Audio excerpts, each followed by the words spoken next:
Afternoon, everybody. Welcome to our Spurs R&D Virtual Lab, and we're glad to see so many tuned in on the eve of Memorial Day weekend. I know we're standing between some folks and their holiday weekend festivities, so we want to get things going. We have 1 hour for this forum, so I am Laura Dixon with Spurs Sports and Entertainment, and just want to timestamp this because we are recording it. It is 2 p.m. Central Standard Time on Friday, May the 22nd, 2020.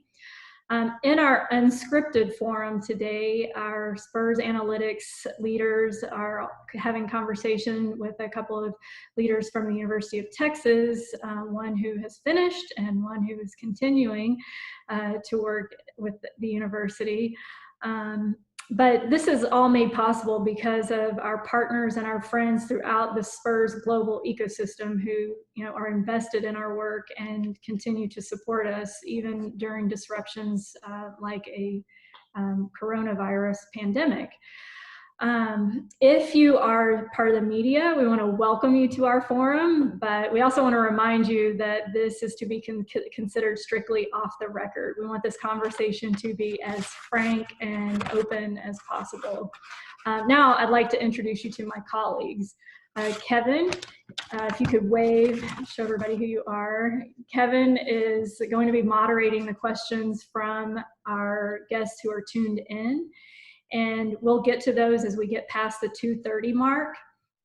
Jordan Kolosey, Jordan, he leads our business analytics team and group, has helped build it from the ground up. So he's got a lot of interesting insights to share, as well as Josh Fink. Josh, hi.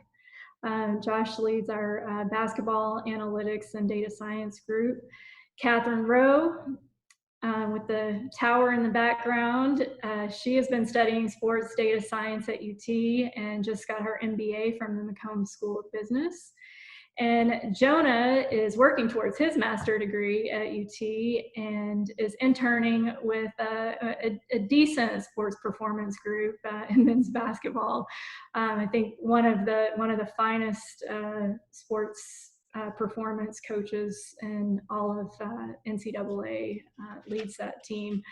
And let's see. I guess finally, to get this conversation started, I want to point out a couple of features at the bottom of your screen. There is a chat box who some of you have already found, and then there's a Q&A box. So if you have questions for Jordan, Josh, Jonah, or Katherine, we want to ask you to use the Q&A box, and that's where Kevin will help us navigate and bring those questions to life later in the conversation. If you want to chat, use the chat box. And so to warm up, I want to ask everybody this question, and our panelists will answer it as well, but those of you tuning in, if you could go to the chat box and tell us. So growing up, would your family go to the circus, the ice capades, or the rodeo? Those are your 3 options. Just go to the chat box, start typing in your answers, and that'll just give us a sense of who's tuned in and what we're working with today. And now that we've got that settled, thanks. Look at these questions or these answers coming in. It looks like it's going to be a tight race between the circus and the rodeo. Jonah, where would your family have gone? I would probably have to say the circus. Okay. How about you, Katherine? I think we usually went to the rodeo. All right. We're proving these numbers. All right, Josh, how about you? I'm going to be lame and opt out of that question because I don't know if anyone in my family would have interest in any. We're pretty basic in terms of entertainment. So I'd say we'd go to the movies and opt out of all that stuff, probably to see something we've seen like 3 or 4 times. Oh, okay. I know. Wah, wah. Breaking the rules already. Okay, Jordan. Yeah, I grew up in Tampa, which is right near Feld Entertainment, so I got to give it to the circus, my circus folks out there for Ringling Brothers. So. Perfect. All right. Well, now that you all can see, our analytics team is actually people, not robots. We are machines plus humans working to make all of this come to life, I want to turn it over to you, Jordan. And if you could, tell us how this all works, we'd be grateful, and we'll get out of your way. And you guys will end the conversation at 3:00 and come back to wrap it up a few minutes before then.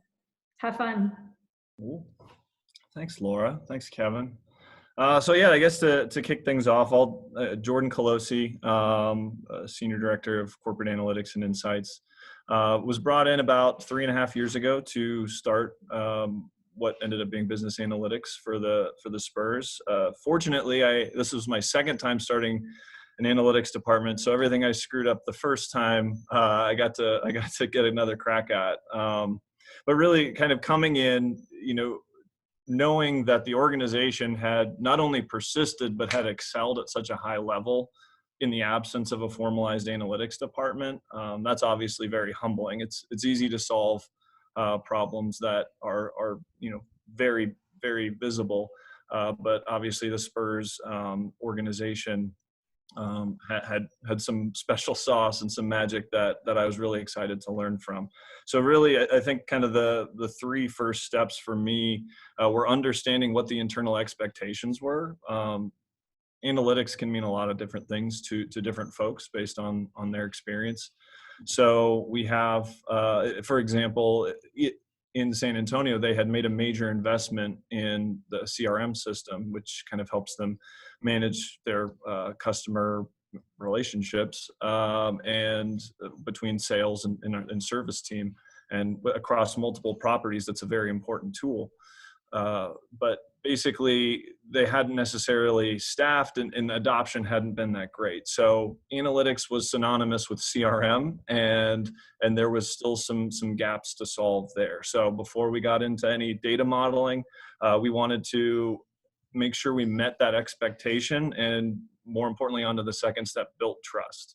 I'd say the two most difficult parts of the job is gathering the data, information, wrangling it, normalizing it, all of that. But then equally, if not more, is ensuring that it's being utilized, that the end users, the sales leadership, the marketing leadership, you're communicating it in a way that's digestible and applicable and can actually move the needle. And so that comes through time, that comes through relationships, and showing that you're not putting your math problems against their years or decades of experience.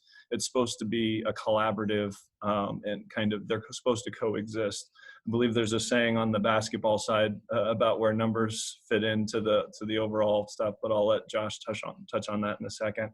And then at the same time, you're building that trust. You do need to begin building the infrastructure for the questions that are not being asked.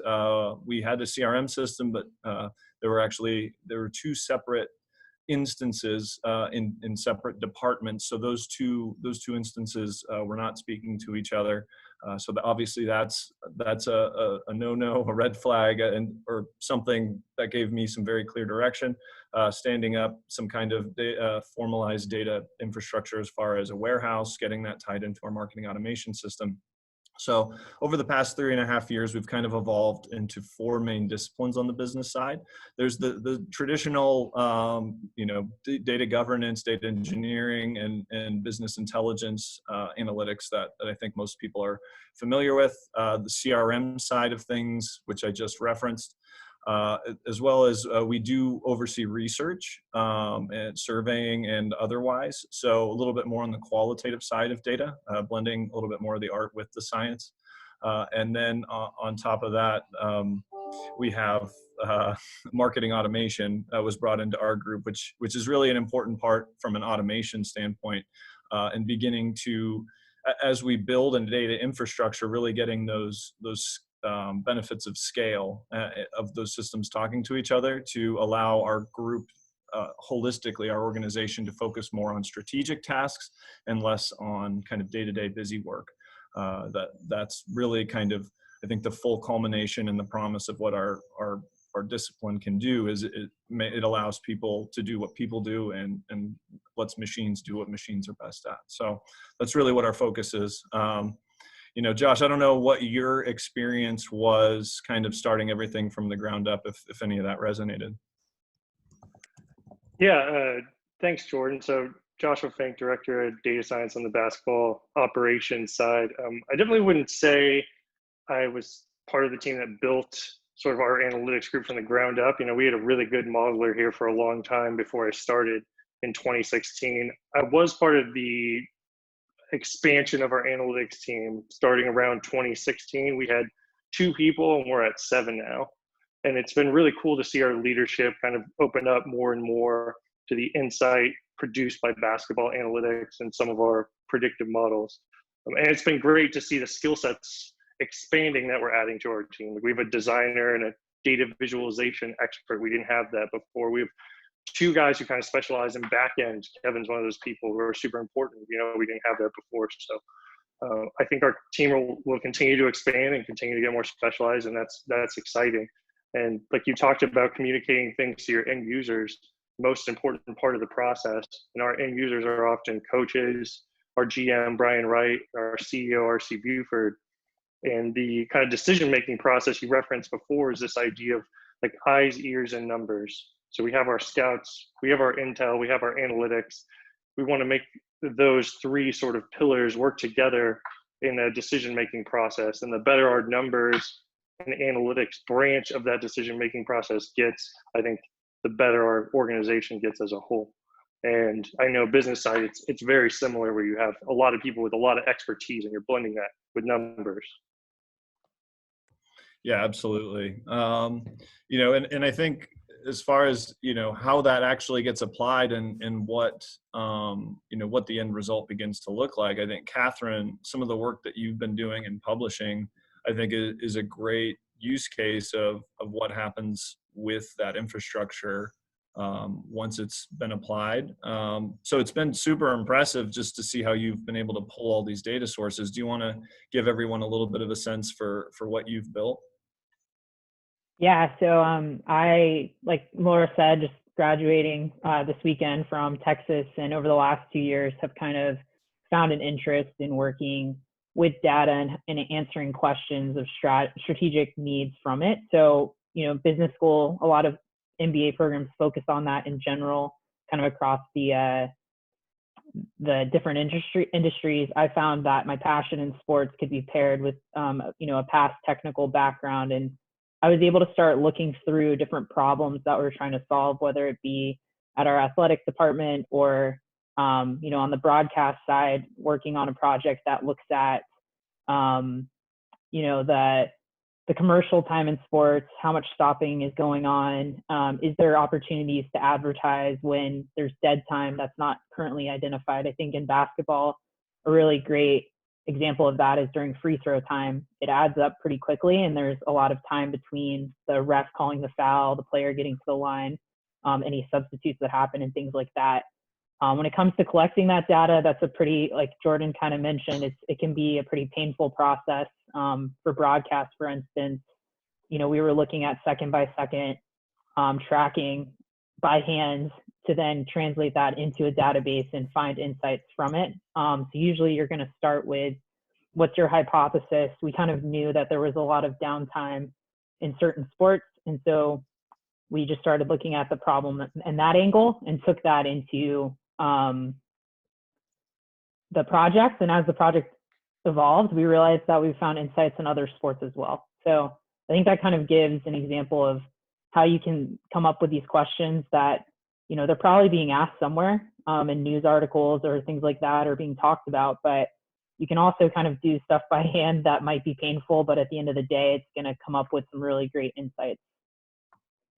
Yeah, I know a lot of the software we have from a partnership side that uses AI to recognize partnership logos and really drives up the value delivered to those partners. They really rely on that, even that dead time that you brought up too. So that would be even potentially another application for some of that information that might be fun to talk about a little bit offline. So, yeah, for sure.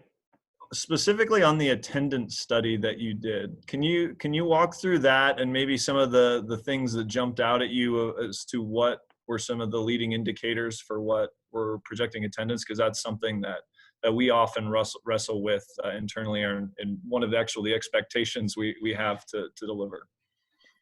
Yeah, I mean, looking at attendance, a lot of people will think it's only about team performance and home team performance.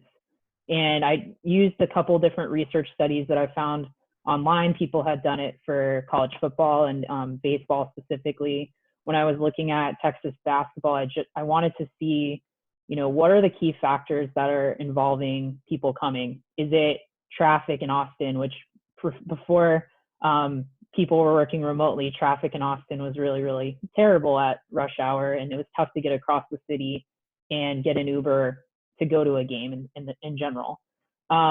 So over the last 10 years, I just looked across external factors like weather, traffic, time of day of the week. And then for performance side, I looked at what was Texas's win percentage going into the game? Did they win their last game? Who was the coach? And then the third component was the opponent. Who was the opponent? Are they top 25 when they play Texas? Are they a rival of Texas and stuff like that? We found that a lot of times that it was less about the performance of the team, depending on when the model was run, and more so on who was playing Texas and also what the time of day or weather looked like. Rain, for instance, has a major effect on people going to a game, which is really interesting because it's an indoor sport. So some of the insights that came from that are, those are some examples. Study's super interesting as someone who's read it. And I can't wait to see more of Katherine's research going forward. Transitioning to the other brilliant UT graduate student on the call, Jonah is a graduate assistant for UT basketball, works kind of more on the basketball, sports science side. Jonah, you want to talk a little about your research? Yeah, sure. Thank you, Josh. Yeah, so I'm Jonah, and so the area that I work in is definitely more on the basketball operations side, but it also is a little more unique where it is in this up and coming field, which is called sports science. And pretty much what sports sciences focuses on is biometric data, because as a lot of this new player tracking technology comes out and different ways to collect information, this new field emerged because there was a necessity for people who understand physiology, but also data science, so they can get the most out of these new sources of information. And so what my research or what my day-to-day looks like is taking information from things such as player tracking, force plate data, how players jump, how they move, and try to take all of that and communicate that not only to the coaching staff so we can change day-to-day decisions, but also to the players. So a big part of what I do is trying to take this information and provide it to the players in a way where they see value, which is really difficult. And a big part of what I do is trying to communicate this effectively because it is information about the players. And so just like they said, I think something that you also run into in my field as well is collecting the information, because we have to make sure that the players are okay with collecting the information and that they're bought into that. And at the same time, we have to show them what I'm doing is why it's important to them and why it collects value, because a lot of what I'm trying to do is change the behavior, whether it be from a sleep standpoint, maybe nutrition or how they practice or what they work on from a basketball standpoint.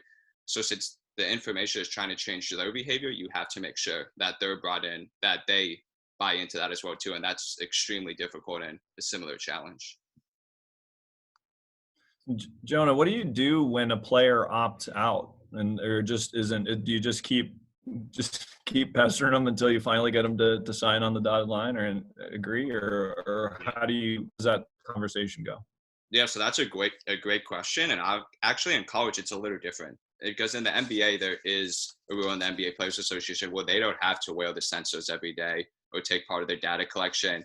And college, there's not that rule yet, but I think we've actually found that forcing them to do it every day actually isn't the answer. That most of the time, these guys, they are really compliant and they are willing and they do understand. So if they come in and they're having a really bad day and they don't want to do some kind of jump test or they don't want to wear a sensor, even though from a data science standpoint, maybe missing data isn't always great, we've kind of realized that to build that relationship in the long run, it's more important to give them a break at times from all the information collecting, and you'll see more success in the longer term. So I would say my strategy is to look for the consistency over time with them. And if one bad day is going to happen where they don't feel like taking part is something we're trying to do, it's being okay with that and understanding that they're human and that more getting the long run out of it. Josh, I think to that point, do you see, is it there a generational gap in adoption of data from a player standpoint, or is it pretty uniform and understood that by understanding their own performance, they can potentially make themselves better? Yeah, I think it's a hard question to answer. It's kind of a player by player, team by team basis. I do think we're getting increasingly more buy-in from players just to analytics in general, be that like more strictly on the court performance metrics or like some of the sports science stuff Jonah's looking at. But I think it's hard. One of the great things about our league is we have a really strong players association, and that's a good thing. But it also makes some of these questions like, imagine if someone was trying to kind of surveil you at work, you'd be pretty skeptical. So I think it's actually on us, not on the players, but on us to convince them that this information is useful to them, is helpful to them, and be able to demonstrate that. And Jonah has a lot more experience hands-on with that than I do. We have a sports science team who handles that kind of thing specifically. But generally, I think it's on us to show the players like, this is the value we can provide if you give us access to your data, your information, let us collect that sort of thing. Well, on the work side, I just assume win-win is watching everything that I do, our IT guy. So it's my first thought before I do anything. Right on. No, Josh, I just wanted to say I think that's a great point. And I think something that you see, or some of the best sports scientists or people who are going to communicate information to the players, is they'll get buy-in from a few key players who they know have influence over the whole team.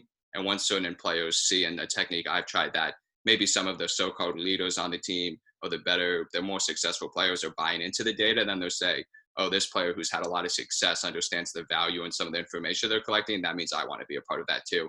So just like any kind of human behavior, when people see other people doing something, they'll want to buy in as well. Yeah, I guess pivoting from the kind of who's collecting the data and, to kind of the end users, the coaches, and Katherine, I think in your instance, potentially the sales and marketing executives in UT from your attendance study specifically, kind of how have those conversations, or how has that data been received, communicated out, given that you're kind of operating outside of, it's hard enough when you operate inside of the organization to get buy-in, but how did it land? Well, I'll be officially presenting it sometime in the next couple of weeks, but I think one of the key things that I've learned, especially in business school, but in my past experience as well, is your audience, you need to answer their why and why they care. So for instance, giving the same variables that I discussed, like with marketing, if you know that it's going to rain, that might mean you would want to push a promotion for, a cheaper ticket, or, a giveaway at the game or something like that, to then encourage people to make up that, minus 500 or 600 people that are not going to go to the game based off the data. I think that's kind of a way that you can communicate different aspects, but you can't just hand people, a paper, especially when it comes to a lot of data science. Papers are confusing and have words and different terms that people don't necessarily understand. And I was in the same boat just a few years ago.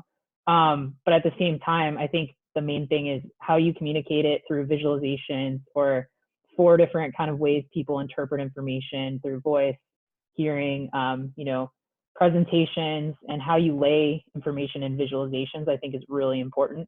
And like I said, you need to answer those questions for your audience. That's what the best people do, in my mind. Nice. Absolutely. And I think that's why Josh hired one, and we have a graphics person, someone who helps with our user experience and helps actually vet not only the dashboards and reports that we have, but he technically oversees research, but he has a UX background and a design background. And it's gone a long way, I think, into making some of these insights more accessible, more digestible, and has really helped a lot. 3D charts are super important. That's like one of the main lessons I've learned.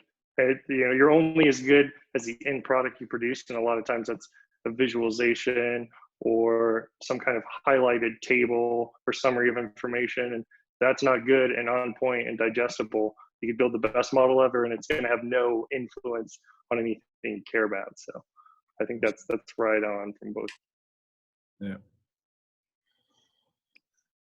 I guess, kind of change, or sorry. Go ahead. Shoot, Katherine.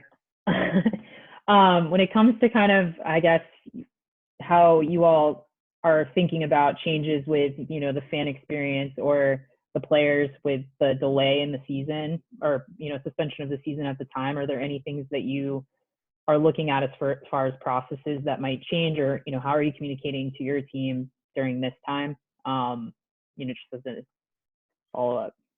Yeah, absolutely. We were fortunate in that we had done some pretty extensive journey pathing before. So we knew a good bit about fans at like how they access information and receive it on an ongoing basis, and then potentially what triggers their interest in attending a game, and then how they decide, and then really going through that all the way until they leave the event. And so that includes the in-arena experience.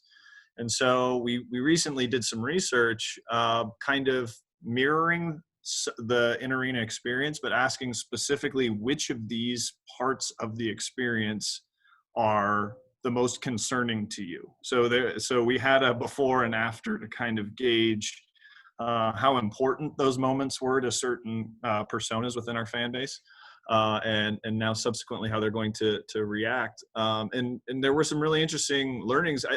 I think we were obviously focused on entering the building, making sure we were being smart about phased entry, not having people have long lines. But I think exiting the arena is really something that jumped out at us as equally concerning to fans, as you have that herd of people leaving the arena. So that's another potential logistical hurdle to jump. It's tough with so many unknowns, and we've heard a lot of pushback to some of the research we have done that is it too early? Is it appropriate to be asking fans about basketball right now, given we're in the middle of a global pandemic? But at the same time, like, we can't be sitting like we figure internally, we can't be sitting idle. We need to be making not only decisions and have some kind of data and facts to rally around as an organization, but also there are some capital expenses and some budget decisions that need to be made to impact that fan experience. And the more research and information we have, the better informed we can make those decisions. If not perfect, we can at least begin the path and the journey, and then we won't have as far to go and be caught on our heels when we return. So it's a good question. Yeah, I think just to add to that, I'll say in terms of influence on like the analytics team specifically, one of the cool parts about working in analytics is a lot of us can do our jobs from home or remotely. So not as much as kind of change for us on a day-to-day basis compared to scouts or coaches, and it's a great chance for us to contribute even more to team building. There's a good chance we'll have more time for things like the draft and free agency. So what can we do with that time? And one thing I think could benefit teams to focus on right now is sort of how will having fans or not having fans influence home court advantage, refereeing patterns, overall game outcomes, things like that. Not to sound like the cold, heartless analytics guy, but one tiny bright spot amidst everything happening right now is if play does resume at some point, it's kind of a natural experiment for a lot of these things we've wondered about for a long time, which is how does the presence of a crowd influence the game? So that's one thing that could be coming, one research opportunity that could be coming up. Yeah, I actually have a question for Josh, because I know you've said like you've been with the Spurs now since 2016, and obviously a lot of things from a data science standpoint and some of the practices have changed. So I was just wondering if you had any advice for someone, a young data scientist who is looking to go into the same route that you are. What do you think are like the most in-demand skill sets from that standpoint, or that will be in the future? It's a good question, Jonah. It's some of that stuff's super hard to predict. Like, 15 years ago, no one would have predicted that my skill set would be in any type of demand for an NBA team. I will say the most important thing someone can do is just getting their stuff out there. But it doesn't have to be perfect. It doesn't have to be polished. just start putting your research and your work out there. And you and Katherine have done a great job at this so far. So I might like to hear your thoughts on, how you got the confidence to do that early on and were able to polish off some work while you were still in school. But I mean, I got hired initially off of some dumb charts on Twitter while I was finishing up a dissertation on drug use and arrest rates. So you don't have to be focused 100% on basketball, and you don't have to wait until your stuff is perfect to start getting it out there. So yeah. I mean, to kind of answer, like what I've done is taken, like I said, our program is built to create, strategic thinking and group efforts and things like that. And so I basically taken my curriculum and, right now we have a sports analytics class, but didn't stop there, and took classes in bankruptcy and turnaround and predictive analytics and different classes. And then I go and talk to the professor. And for instance, for bankruptcy, the professor said, pick a company. They don't have to be public, and discuss whether you think they're, going towards a bankruptcy or a turnaround or whatever. And I just went and asked, like, is it okay if I do a sports team? And I won't say which one I did. It was not the Spurs, but, my paper was about, and my project was about turning around strategically a sports team, or, what are the relocation options for that team and things like that. And I think if you are in school or you're, finding ways to kind of get more involved, like it's easy things like that it's quick conversation with your professor. Most of the professors at our program, at least, and I'm sure most programs, are going to be happy to help you along with your career goals. That's why they're there a lot of the time. So that's kind of what I've done. And that's how I've gained confidence over time. I would say it took me a while, but now it's kind of like I'm more comfortable putting a lot of my work out there, or sending it to people that I've met, like Josh and Jordan, who can give me constructive feedback and help me improve my skills through that way. And I think, Jonah, you could probably speak to that too. No, I 100% completely agree. I think a great way to look at it is trying to be flexible in your degree, especially if you're in school. So for example, with me, even though I'm part of UT kinesiology for my graduate school, and most people will do their research in the performance laboratory there, because a lot of the technology is the same technology the basketball team uses at UT, I'm actually doing my research through the basketball team. So that way I get that classic kinesiology education, but to fill my research, I'm actually doing it through the team with things such as the player tracking or the force plates that they actually use in the performance laboratory. So I think Katherine brought up a great point that you can be pretty flexible in your degree in regards to some of the research and things you want to pursue, and you can make it very basketball specific if you wanted to. And I think that's allowed me to make a lot of great connections throughout basketball, and also just develop a very specific skill set in regards to sports science, but very specific to getting that team experience as well. Only Jonah would consider kinesiology classic. Like, it's such big reading, writing, kinesiology. The fundamental pillars of a good education. I love it. Fundamental pillars. You're so good. You're so good at it already, so it probably seems that way. Yeah, I don't know about that, but.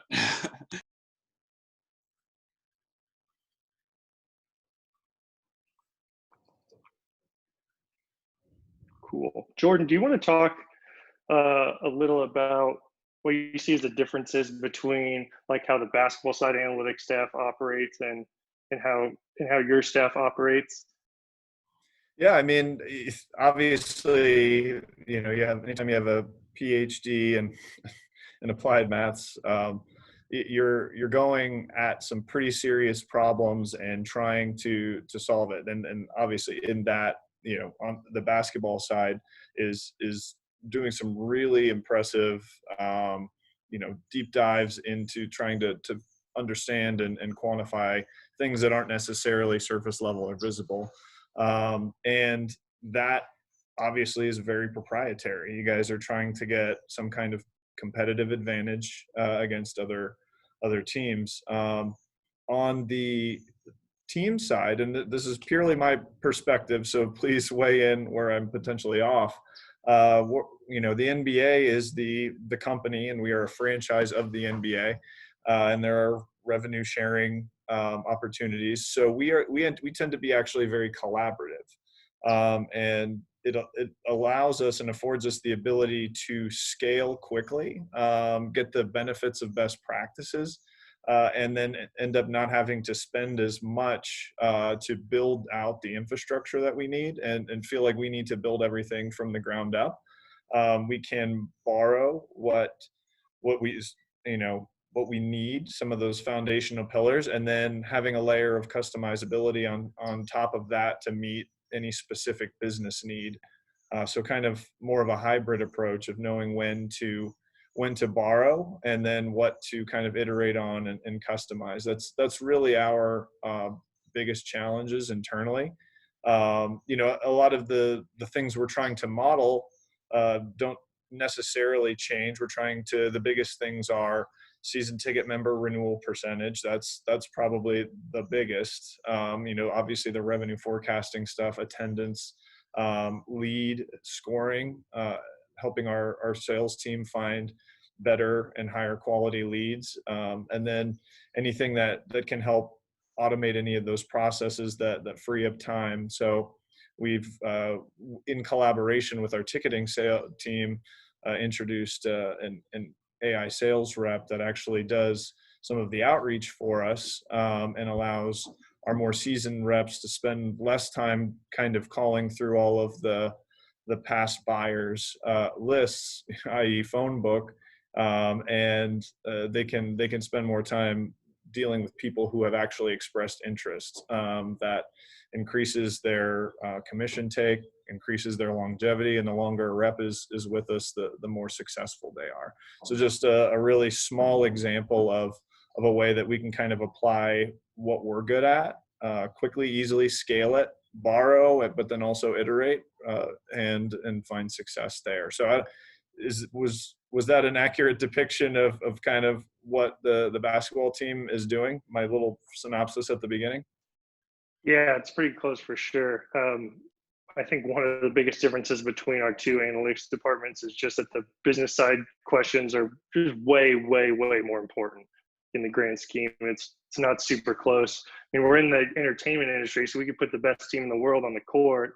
There aren't, butts in seats or eyes on screens. We cease to exist like pretty quickly. And the second thing you hit on, which I think is super fundamental and pretty interesting, is that it's the idea of collaborative versus adversarial.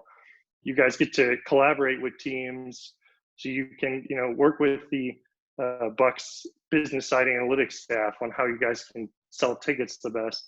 Unfortunately, we can't call the Bucks and ask them, should we draft DeJounte Murray? We can't do that. I wish we could pull our resources like that, but that's a big difference in terms of the structure of our groups for sure. And I'd push back a little bit, because one of the biggest determinants on revenue is quality of team performance in the playoffs. So it doesn't hurt for sure. You guys are in marketing and in sales, and you didn't even know it. There you go. Hey, Jordan, Josh talked about, being discovered on Twitter and owning his, credibility there. Where did your skills and credibility get refined, and how did you? Still not sure that it has, but so I started out as an intern with the Orlando Magic, and we were economics degree in what was known as the database marketing department inside I got hired into a marketing research role inside the database marketing department. And that was really almost the first iteration. And this is, 12, 15 years ago at this point. That eventually evolved into analytics. We were beginning to automate reporting. We were beginning to forecast out what ticket sales might be like. I was fortunate enough at that time to sit near a gentleman by the name of Zahir Benjamin, and have interactions with a gentleman named Anthony Perez, and two of the best in the industry in my humble opinion. And I just learned everything that I could from them. And my work there and output, because teams are so collaborative, even beyond just leagues, the NHL as different as the sport is, they play the same number of games during the same time of year in the same size arena. So there are so many parallels between selling and marketing and doing analytics, thus I'm doing it in the NBA and the NHL. And that's what prompted the Nashville Predators, who were looking to start an analytics department.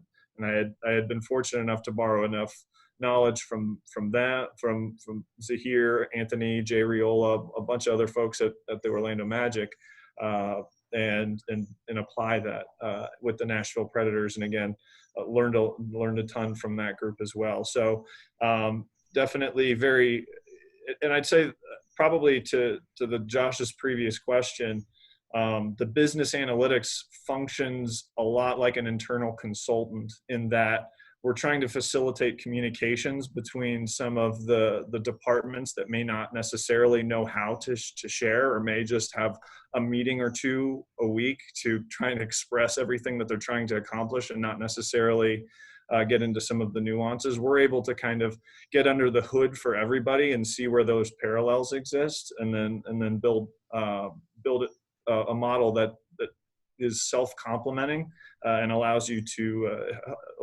have exponential return because everybody's beginning to move in the same direction because everyone's dealing with the same data and seeing the same 360 view of the customer. And so it's very practical. It takes a lot of very general, broad knowledge of how different departments move and work, and then finding ways for those to work together. Well, the communication skills required of each of you, and translating the data into things that can be useful tools to whoever you're working with, seems to be a recurring theme in the conversation. And this conversation could go on without any interruptions for hours, I'm sure, but we do have questions from all the folks that have tuned in. And so Kevin, I'm going to kick it to you, and we'll try to get through as many of those questions as possible. We may start with one of you, but if you feel like there's something we need to add to it, feel free to add, and we'll wrap up here at 3 o'clock. Cool. So have a offline question from Eric, which I think I saw a few of you have asked live as well. That's for everybody. So what kind of tools or systems do you guys use to do your work, to do analytics, to do visualization, things like that? I'll jump in first. So I can speak on the modeling side. It's R and Python. We try and keep our tools as open source as possible. It just makes them easier for us to build on top of or change if we need to.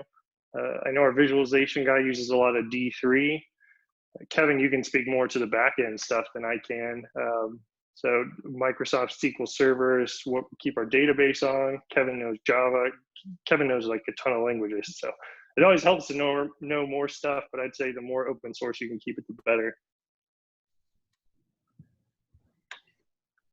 Yeah, I guess from a visualization side, when we kind of subscribed to a productized warehouse that came custom with a lot of integrations for vendors that were standard to NBA and just sports franchises in general, it was a Tableau instance built on top of a Redshift database. So that's generally what we've used to power our visuals. We're expanding from there. Some of the analysis gets done in R, Python again. We have a brilliant analyst who sits in our ticket operations group, and he does a lot of heavy lifting with a lot of those languages that you guys were talking about. But yeah, I mean, from a visual standpoint, it's Tableau when we're able, and when we just need to turn something around quick, as unsophisticated as it sounds, we can just turn it in Excel pretty quick too. So as long as we're meeting the need and in a way that's digestible. Yeah, in regards to the sports science side, most of the analytics we do will be in Python or R. I write mostly R. And then because in sports science, you get a lot of information sources from different pieces of technology, this idea of an athlete management system has become really popular because people have realized that combining these different sources of information with that technology into one place allows for the best decision making. And so we use a program called Smarterbase, and pretty much just on a daily, the information through API will get loaded up right to Smarterbase, and it will create a report so the coaches can pretty much look at what we did that day from a practice standpoint and what some of this different technology is telling us with different graphics. I would just add like quickly, for students, if you're on the call, like Tableau has 1-year licenses for free. So that's kind of how I started learning how to use visualization tools. I would say I started at Excel and realized it's a whole lot easier and doesn't freeze as much with R, and that kind of forced me into R. But you know, I'm still trying to get better at all the tools, and there's a lot of free courses online. You probably hear that a lot, but if you kind of dedicate the time, whether it's like an hour or two, you know, per day or per couple days, then you can start, you know, really learning the languages over time. Cool. And next question comes from Zach, and this is for Josh. I'm going to combine a couple of questions together with regards to college data. So how do you weigh the differences between the conferences and division level for college prospects? And do you have like a best metric to project college prospects? Good question. So adjusting for strength of schedule stuff is super important. I can't go into too many specifics, or RC and Brian will have to kill me. But generally, yeah, you have to adjust for strength of competition. You can't compare a D2 guy to someone playing in a Power 5 conference. Additionally to that, you can't compare someone playing in the Euro League directly to someone playing in the ACC. So those types of adjustments are super important to do. And any adjustments like that you do, you want to validate them with using out of sample predictions, seeing how your adjustments are doing, and you know, in the long run. The other part of your question was, what was the other part? I forgot the second part of your question.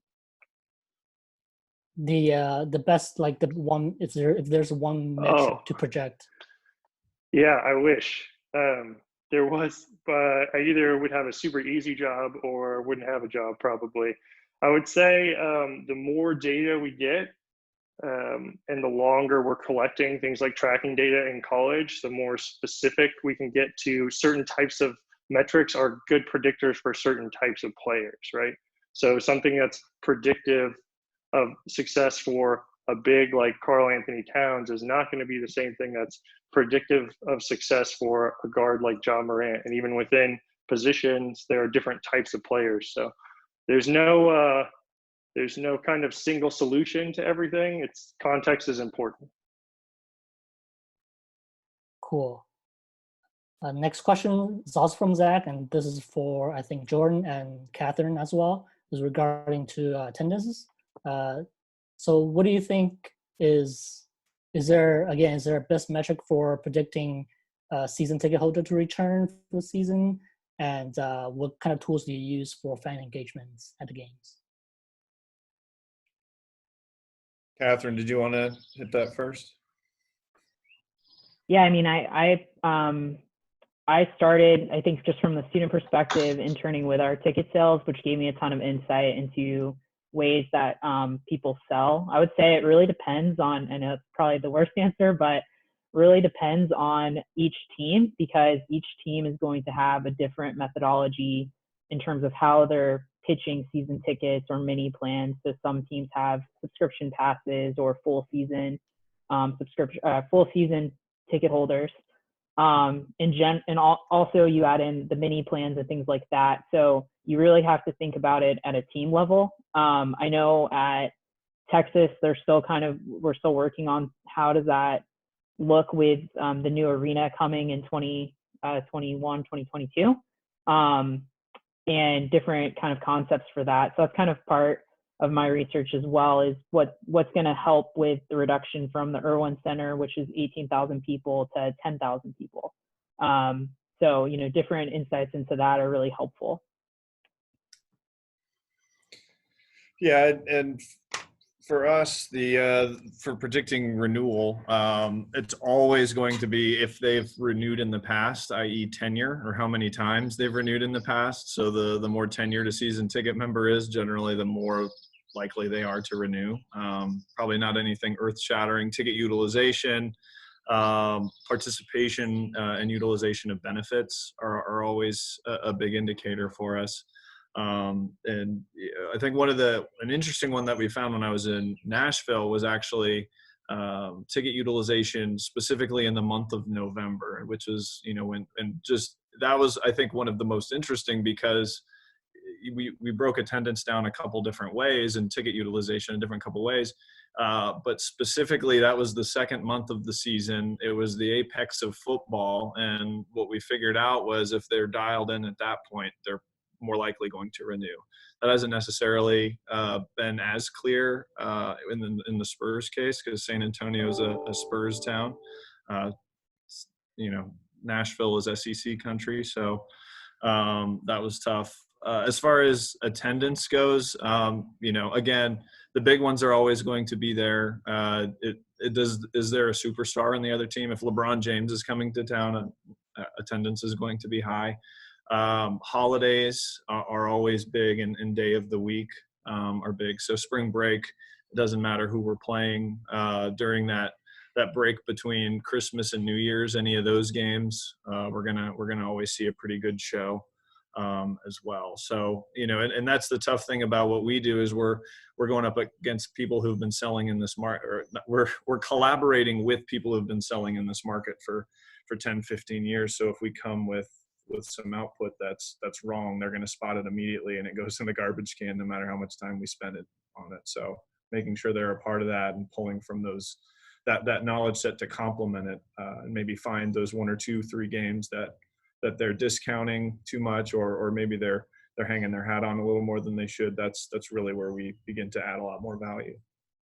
So as a follow-up to the attendances, so with regards to COVID-19 and the situation going on, the return to play, how has analytics helped with the plan to return to play with the audience? And is there anything that's done on the NBA level? And Katherine, feel free to jump in with any of the UT basketball and source like that too. Yeah, I'll take it. So I think the league has been very hesitant, I think, to give specific guidelines to teams until they know a little bit more. And, I think there's also in the age of internet leaks too, that they don't want to be on the record as saying something that's not necessarily true. So for a large part, I think a lot of teams the onus has been on us to come up with those plans internally. And Casey Heverling, our GM, and his team have done an excellent job preparing for that. But at the same time, from a return to play standpoint, when we do, obviously broadcast is going to play a much larger role than it has in the past. So first, I kind of alluded to some of the research we did around potentially how fans' perceptions might be changing as they come back to the arena.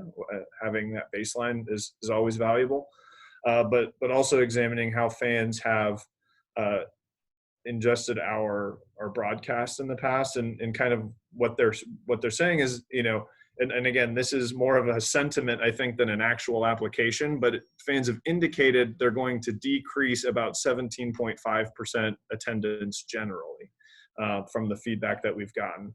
But their subsequent broadcast likelihood has gone up about 35%. So almost, or double what their attendance decline is. So how do we capture the broadcast? How do we begin to bring partners in and begin to offset anything that might represent a loss from an attendance standpoint, and begin to supplement it with broadcast, I think becomes the question. And what anecdotes, but what nuggets of information can we give to help that evolution to get more from that? I can just add from like the NCAA standpoint. If you think about it, these universities, most of them or some of them are public. So as states make different decisions, that has a huge influence in what's going to happen. So I think, just in general, it's going to be a bigger question throughout where can teams even play. Universities being public will be controlled by different levels of influence, and so it adds in that extra layer. I think that whereas the NBA has, obviously being an entity with franchises, has a little bit more power in terms of knowing when that might be. Okay, next question is from Alex, and this is for Josh and Jonah. So how large of a role do sports science and basketball analytics personnel play in assisting scouting, and how closely are they integrated? Jonah, you hit it first, college side. Sounds good. In regards to the scouting in the college side, there definitely is a big role in regards to the sports science, combining sports science and typical data analytics with opponents. So we do have a typical report that you would get about an opponent in regards to maybe certain players' field goal percentages or what players' trends are, who are their best three-point shooters, and Josh can definitely touch about that more. But there is a sports science side as well where via different data, you can see how certain players on opponents tend to move or what their typical technique would be like in regards to their movement or fast breaks. And so the sports science side can really come into play in regards to team strategy and movement and how different players will go through different tendencies in regards to where they move on a court. And so I think that's where the sports sides could really come into play with regards to the player tracking of opponents. Definitely. I mean, sports science is a huge part of what we do. Chavi, who heads up our sports science department, huge part of our decision making, when to play guys, the types of guys we're looking at. I can't go into a ton of the specifics because it's not my area, but it's super important to us. And then just basketball analytics generally, it's a growing part of our organization. It's a big part of our organization, and league-wide, teams are starting to see more and more results and get more and more trust in analytics just generally. Think back to when the Warriors were first breaking into the finals and Charles Barkley was saying jump shooting teams, can't hack it in the playoffs. Think of how far we've come since then. So I really think it's a growing part of NBA teams' decision making generally. And Nindia, I hope I'm pronouncing this right, wants to know for Josh, how much of data analysis has changed the dynamics and decision making for the coaching staff? Yeah, I think that's going to vary a lot from team to team, for sure. You have some teams with sort of less experienced coaches. We have the best coach in the NBA, and he's always been pretty open to the insights from analytics. Depending on the opponent, how much we know about them, depending on the scout we're doing, how much we know about a certain player, analytics can fill in the gaps or it can drive the decision. So it's very context and team dependent, but overall, yeah, it influences. I think we help give coaches an additional tool for making decisions. Hey, thanks, Kevin. It is almost 3 o'clock. We've got about 60 seconds left. So I just want to ask one last question around the horn, and this includes you, Kevin. And then everyone that's tuned in can also share their thoughts in the chat box. But we want to know what you're most excited about as it relates to the future of sport and the return of live sports. It's coming soon, so just tell us what you're most excited about. And Jonah, let's start with you. For me, I guess the biggest thing you don't realize until it's taken away of power when you are working on the team on a daily basis. And part of my role was being at practice every day and at the games and dealing with the players. You realize that you do form really strong bonds with the players and you feel about being part of something with that team and winning and losing. So I definitely miss the thrill of being a part of a team and seeing the guys every day. Josh? I want to see if LeBron can get ring number 4. So that's pretty exciting. How about you, Jordan? One of my favorite things to do is on a game day when all the doors just open and you get all the fans that have showed up early to walk in and everybody's just so excited to be there and they're smiling and they're talking and they're catching up and just the anticipation for the game. I love that feeling and that sense of community. And so I'm looking forward to welcoming our fans, Spurs family and SAFC family back and kind of getting to experience those moments with them. Katherine? Yeah, I think when you say the future of sports, I think what's really exciting about right now is it's an opportunity for a lot of teams and leagues to look and see what processes they could change in the future. And then For me, I'm most excited to just, one of my favorite things to do is go to a game and be there, in person, and the excitement that comes with that. And I think that's something that's just super exciting. And also just having sports in the background while you're working, kind of my normal thing. So it's been very, very weird without it. Those would be kind of the three things. All right, Kevin, how about you? I miss just watching the game with people. Our group, Josh and I, and our analytics group have like a little Slack channel. Whenever our game is on, we'll talk in there, watching it together, although in different places. And that was being very enjoyable, and I can't wait for that to come back again. And also G League. I want to go watch G League games. Yeah. I missed you too, Kevin. Yeah. Oh.